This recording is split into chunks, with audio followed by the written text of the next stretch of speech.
बनी। 2014 के पहले जब कांग्रेस पार्टी थी, मैं उस समय आपको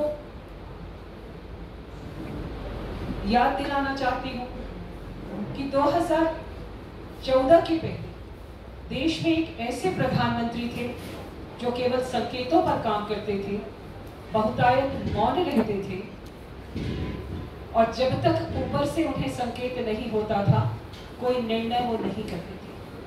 पूरे देश में लगातार रोज जब संसद चलती थी तो संसद चलते हुए रोज एक नया घोटाला सामने आता था। लेकिन 2014 में भारतीय जनता पार्टी पूर्ण बहुमत के साथ में सरकार बनाई। देश में प्रधानमंत्री नरेंद्र मोदी जी ने कमान को संभाला, पूरा देश का परिदृश्य बदल गया। शुरुआत हुई स्वच्छता से, और जिस समय शौचालय बनाने की बात देश के प्रधानमंत्री करते थे उस समय लोग कई बार मजाक उड़ाते थे। शौचालय के बनाने की बातों को मुझे आज भी याद है कि उस समय कांग्रेस के एक नेता ने ट्वीट किया कि आपको प्रधानमंत्री देश की जनता ने शौचालय बनाने के लिए नहीं बनाया है। लेकिन अगर आज के इस महामारी के समय पर उस परिदृश्य को देखा जाए तो वो विषय कितना प्रासंगिक था ये स्पष्ट हो जाता है। 2014 में बहुत बड़े निर्णय हुए। सरकार ने अपने कार्यकाल को सफलता से पूरा किया। 5 साल के कामों पर देश की जनता ने फिर से मुहर लगाई। 2019 में हमारी भारतीय जनता पार्टी की फिर से सरकार बनी और इस बार 303 सीटों से, पहले से ज्यादा सीटों से पार्टी चुनाव जीतकर और जनता के आशीर्वाद से फिर से देश के प्रधानमंत्री पद पर मोदी जी आए। 1 साल में सरकार ने जो किया,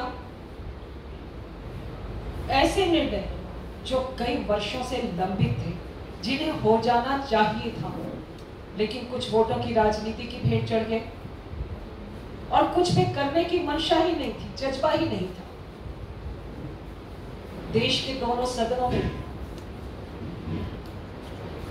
बहुमत से नहीं बल्कि पूर्ण बहुमत से विषय पारित हुए। सबसे बड़ा मुद्दा 5 अगस्त को 370 धारा हमारे नेता डॉक्टर श्यामा प्रसाद मुखर्जी इस विषय पर बलिदान हुए। भारतीय जनता पार्टी का कार्यकर्ता नारा लगाता था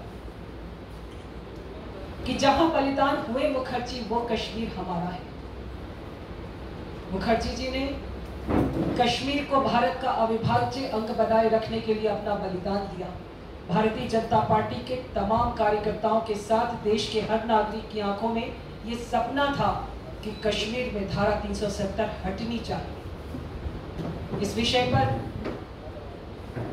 जिस मजबूती के साथ में मोदी सरकार ने निर्णय किया वो देश ने देखा है।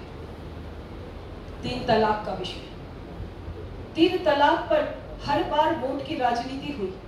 शाहबानो जब सुप्रीम कोर्ट से जीत गए तो देश की संसद में उस समय की सरकार के सामने वो हार गई।